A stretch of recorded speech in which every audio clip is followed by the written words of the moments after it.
So Caitlin Clark has had a rough start to her WNBA career as far as just schedule goes.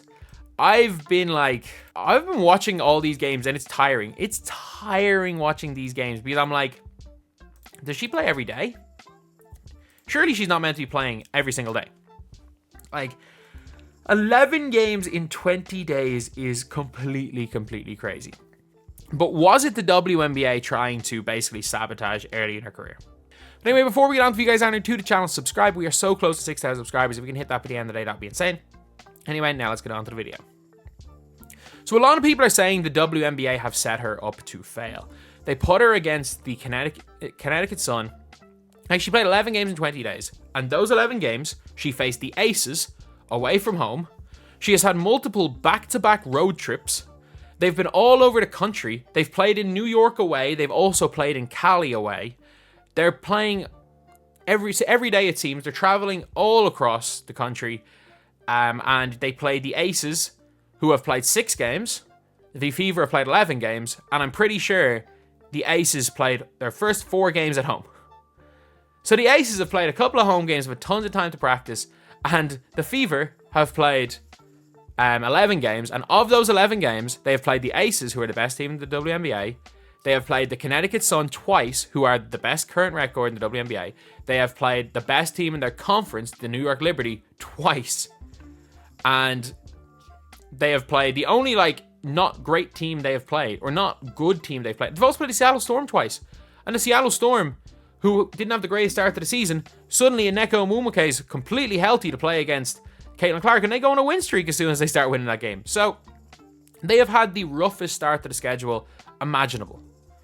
Like, there's no Washington Mystics in there, be it the Sparks aren't the greatest. You're not playing the Dream, who again are not terrible, but still, they're not the Sun. And they lost to the Sun by 2 points. They should have beat the Sun, they should have beat the Seattle Storm. So it's surprising that they've been very competitive in games. The one team that just has their number is the Liberty. They lost to the Aces comfortably, but they were exhausted. That was off the end of a back-to-back. And to be fair, the Liberty one was just... Liberty just have their number. I think they'll be destroyed every time they play Liberty this year.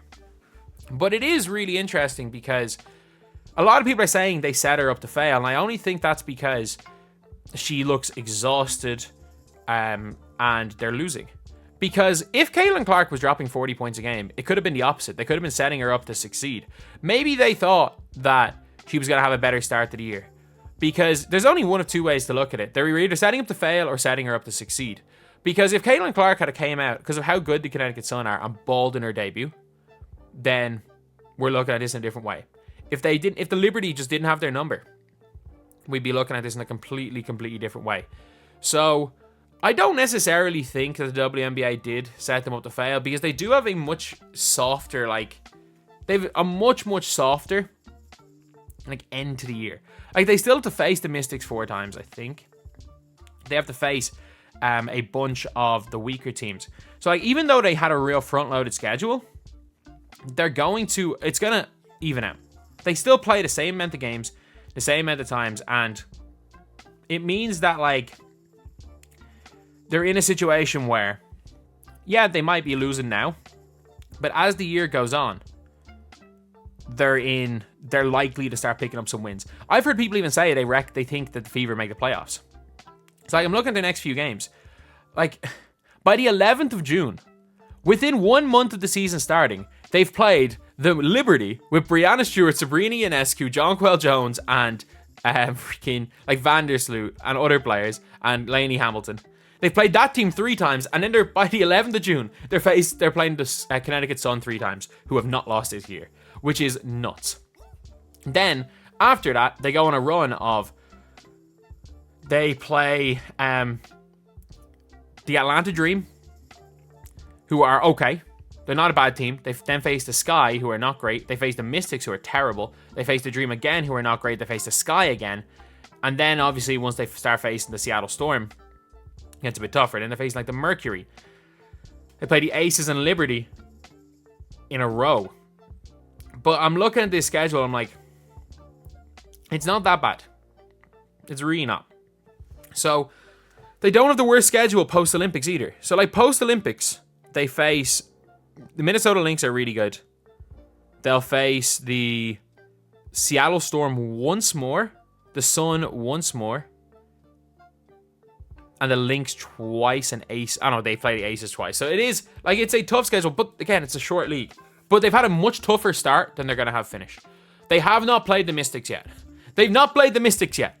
Let me make that clear. They've not played the Mystics yet. If they go and beat the Mystics, they're probably going to lose to the Sun.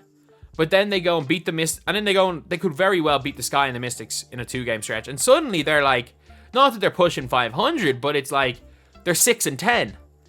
And with the way the playoffs is in the WNBA, like 6-10, if they go 15-25, they're going to be there or thereabouts making the playoffs. So, as long as they can just keep beating the weaker teams, and they've done that. Of the weaker teams they've played in the WNBA, the only game they lost was to the Sparks, and that was because the Sparks did not miss. They beat the Sparks once, they beat the Sky. Every other game they've lost has been to a really good team. They've lost to the Sun twice, they've lost to the Liberty 3 times, they've lost to the Storm twice, and the Storm, fully healthy Seattle Storm.